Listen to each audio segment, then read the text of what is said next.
महोदारी का संधि विच्छेद क्या है? तो महोदारी का जो संधि विच्छेद है महाधन औदार्य, महाधन औदार्य इसका है और ये यण संधि का उदाहरण है, यण संधि का ये उदाहरण है। नेक्स्ट प्रश्न है कि छी कैसी लज्जा की बात है, यह वाक्य किस विराम चिन्ह को संबोधित कर रहा है? विस्मय सूचक, योजक, अर्धविराम, निर्देशक। तो इसका जो राइट आंसर है वो है विस्मय सूचक चिन्ह की कमी है, इसमें छी के बाद विस्मय चिन्ह लगेगा। नेक्स्ट प्रश्न है मिठवोला में समास कौन सा है? तो मिठवोला में समास है बहुव्रीहि है।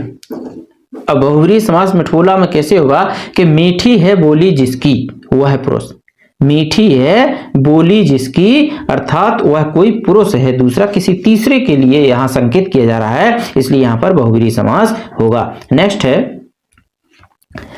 किस शब्द में आवट प्रत्यय नहीं है?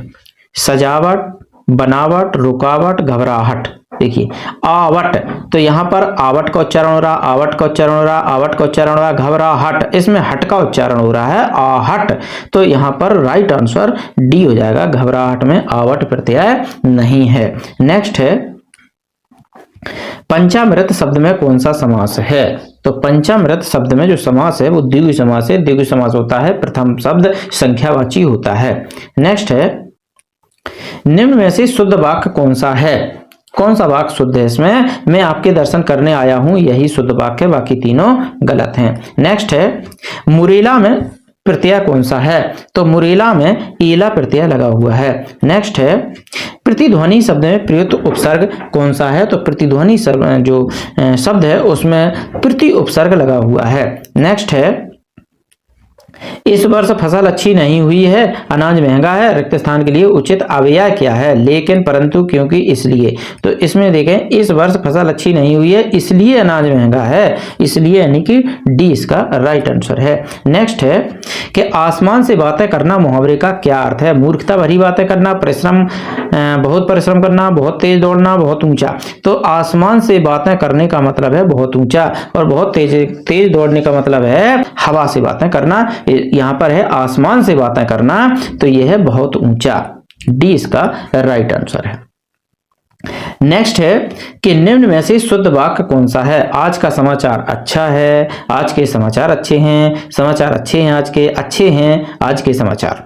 तो इसका क्या सही है? तो इसमें है आज के समाचार अच्छे हैं। नेक्स्ट है दिल महसूस कर रह जाना मुहावरे का क्या अर्थ है? तो इसका राइट आंसर है खींच कर रह जाना। नेक्स्ट है राधिका ने फूल बालों में लगाए हैं, रिक्त स्थान में के लिए कौन सा विशेषण शब्द उचित नहीं है? देखिए सुंदर, राधिका ने सुंदर फूल बालों में लगाए हैं, ये तो सही है। राधिका ने लाल फूल बालों में लगाए हैं, ये भी विशेषण सही है। राधिका ने बड़े फूल बालों में लगाए हैं, राधिका ने आज फूल बालों में लगाए हैं, तो राधिका ने बड़े फूल बालों में लगाए हैं, ये भी सही है। और राधिका ने आज फूल बालों में लगाए हैं, तो ये इसका सही नहीं। राधिका ने आज फूल बालों में लगाए हैं, राधिका ने आज फूल नहीं, राधिका ने बड़े फूल, क्योंकि आज विशेषण शब्द नहीं होगा, बड़े, लाल और सुंदर ये सभी विशेषण शब्द होंगे, इसलिए डी इसका राइट आंसर है। निश्चल के पर्यायवाची शब्द हैं, निश्चल के कौन कौन से पर्यायवाची शब्द हैं? खल, सठ, धूर्त, अविलंबित, आश्रित, आधारित, स्थिर, स्तब्ध, निष्पन्द, ये निश्चल के पर्यायवाची शब्द हैं। नेक्स्ट है निम्नलिखित विकल्पों में से थोड़ा जानने वाला के लिए कौन सा विकल्प सही है? थोड़ा जानने वाले को क्या कहेंगे?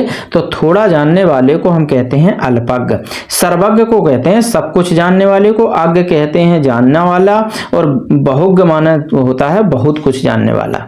चलिए नेक्स्ट है शुद्ध रूप का चुनाव करें, शुद्ध कौन सा है इसमें? ये दायित्व, ये गलत है, दायित्व ये सही है, ये गलत है, ये गलत है, बी वाला सही है। नेक्स्ट है रूपांतरण की दृष्टि से शुद्ध वाक्य है, कौन सा वाक्य शुद्ध है? यह पाठ हमारी पाठ्यपुस्तक से लिया है, यह पाठ हमारी पाठ्यपुस्तक से लिया गया है, यह पाठ लिया गया है हमारी पाठ्यपुस्तक से, हमारी पाठ्यपुस्तक से यह पाठ लिया गया है। तो इसका राइट आंसर क्या है? तो यह पाठ हमारी पाठ्यपुस्तक से लिया गया है, बी इसका राइट आंसर है।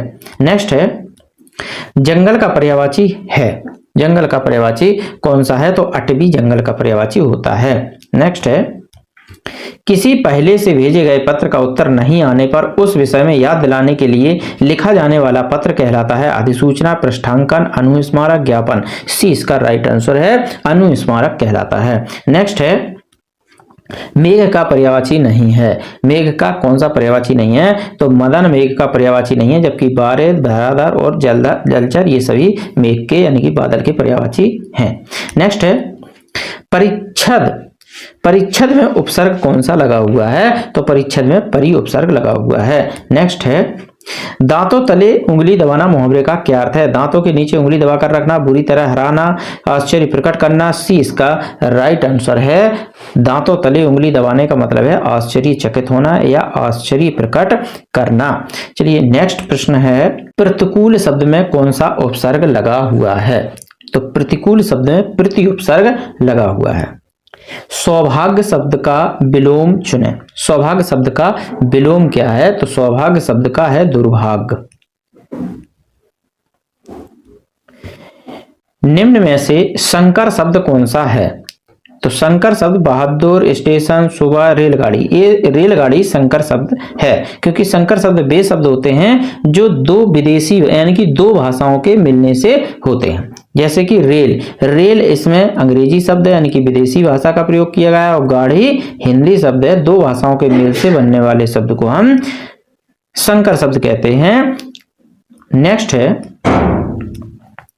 अर्थ के आधार पर निम्नलिखित वाक्य का भेद बताइए। वाह क्या छक्का मारा है, ये किस प्रकार का वाक्य है? तो ये है विस्मयादि बोधक वाक्य। नेक्स्ट है खंड का एक अर्थ है।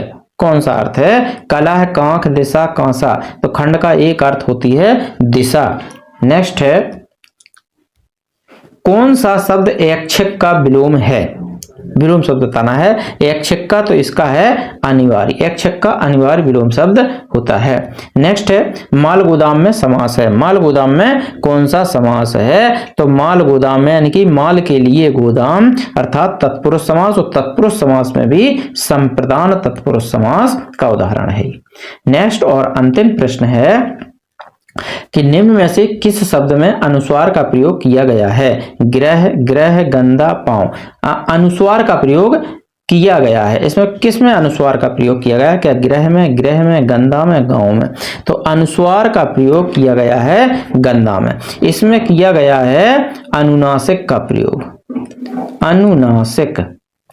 और इसमें किया गया है रा का प्रयोग, और इसमें किया गया है री का प्रयोग। और ये अनुस्वार का प्रयोग किया गया है गंदा में। जो बिंदी होती है उसको अनुस्वार कहते हैं, जो चांद बिंदु होती है अनुनासिक कहते हैं। ये इस वाले रा को ये रा बोलते हैं, लेकिन ये ग्रह पूरा रा होते हैं, पूरा रा होता है। गा में यदि हलंत लगा के हम रा बनाएंगे तो ये वाला ग्रह बन जाएगा। तो ये ग्रह, इसमें री है।